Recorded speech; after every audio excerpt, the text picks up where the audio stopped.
దేశీయులరా, ఈ సమయంలో దేవుని సువార్త మనం ఈ మధ్యకు తీసుకుని వచ్చాం.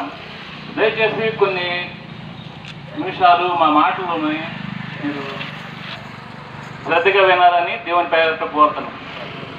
బైబిల్ గ్రంథము ఈ విధంగా సెలవిస్తున్నది ఏంటంటే, ఒకడు సర్వలోకమును సంపాదించుకొని తన ప్రాణం పోగొట్టుకుంటే వానికి ఏమి లాభమని. మనం ఈ లోకములో ఉన్నప్పుడు మనం ఏమి సంపాదించుకున్నా కానీ మనం ఎంతో ప్రయాసంతో సంపాదించవలసి ఉంటుంది. కానీ సంపాదించిన తర్వాత మన ప్రాణాన్ని పోగొట్టుకుంటే మనకి ఎటువంటి లాభం లేదు. మనకు లాభం కలగాలనుకుంటే ఈ లోకంలో ఉంటుండగానే దాన్ని సంపాదనతో పాటు లాభాన్ని కూడా చేకూర్చుకోవాలి.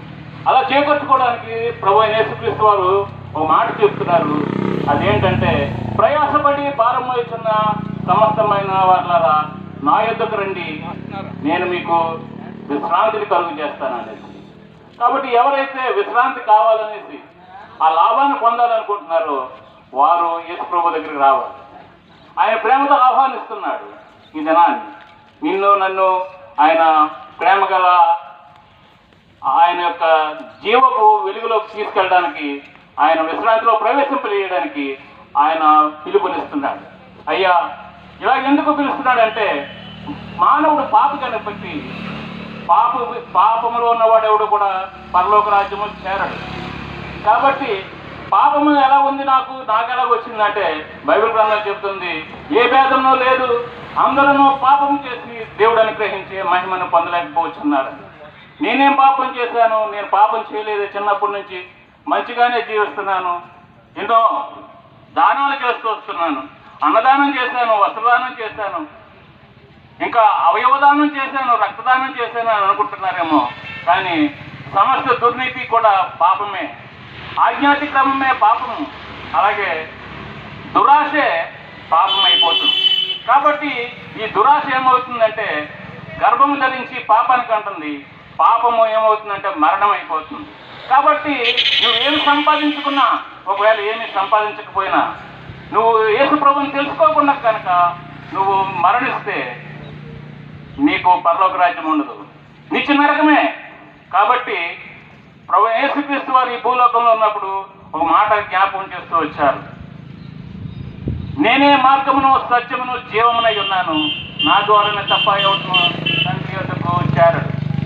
కాబట్టి ఆ యొక్క పరలోక రాజ్యం చేరాలంటే యేసుక్రీస్తు ప్రభు వారే మార్గమై ఉంటున్నారు. యేసుక్రీస్తు ప్రభు వారి ద్వారాగానే తండ్రి దగ్గరికి వెళ్తాం, తండ్రి ద్వారాగా విశ్రాంతిని పొందుతాం.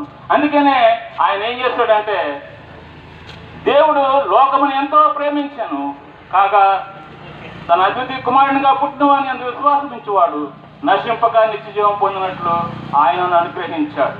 కాబట్టి నామైన ప్రియునటువంటి వారులారా, యేసుక్రీస్తు ప్రభువుని ఈ భూలోకానికి ఆయన ప్రేమ గల దేవుడు కాబట్టి నీ పాపం గురించి నా పాపం గురించి ఆయన్ని ఈ లోకానికి పంపించాడు. ఆయన వచ్చి ఏం చేశాడంటే మన గురించి ప్రాణం పెట్టాడు. ఆయన చేతులు మన చేతులను చేశాయి, కానీ మన చేతులు ఏం చేశాయంటే పాపం చేశాయి. కాబట్టి ఆయన శిలువలో ఆయన చేతుల్లో మేకులు కొట్టారు.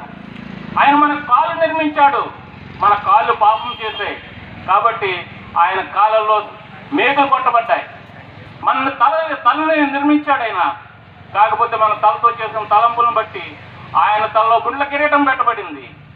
అంతేకాదు మన హృదయంలో ఆయన మనకు హృదయాన్ని ఇచ్చాడు.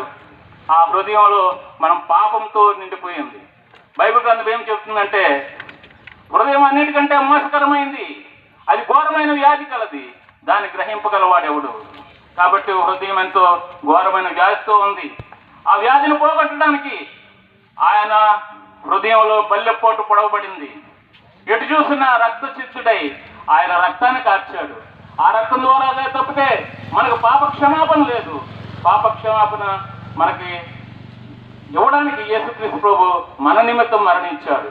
కేవలం మనం చేసిన పాపాన్ని బట్టి ఆయన కుమారుడైన యేసుక్రీస్తుని భూలోకానికి పంపించాడు.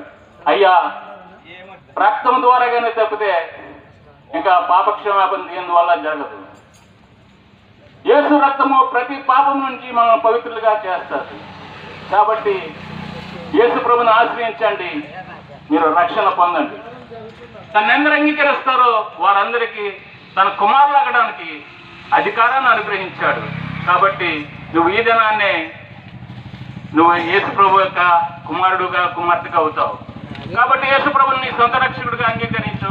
నీ పాపాలన్నింటినీ ఒప్పుకొని యేసు ప్రభు అని నీ నోటితో ఒప్పుకొని ఆయన మృతుల్లో నుంచి లేచాడనేసి హృదయమందు విశ్వసిస్తే చాలు, ఆయన నిన్ను చేర్చుకోవడానికి సిద్ధంగా ఉన్నాడు.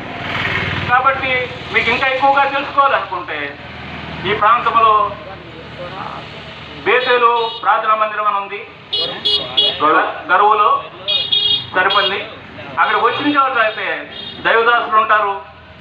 ఆదివారం జరుగుద్ది, అలాగే సోమ శుక్రవారాల్లో కూడా ప్రత్యేక కూడికలు జరుగుతుంటాయి. బేతేలు ప్రార్థనా మందిరం మీరు వచ్చి అక్కడ కలుసుకుని చెప్పండి. ఇంకా బేతేలు ప్రార్థనా మందిరం దగ్గరకు వచ్చి మీరు కలుసుకుంటే మీకు ఇంకా వివరమైన యేసు ప్రభువుని గురించి, ఆయన ప్రేమను గురించి మీకు రుచింపజేస్తారు.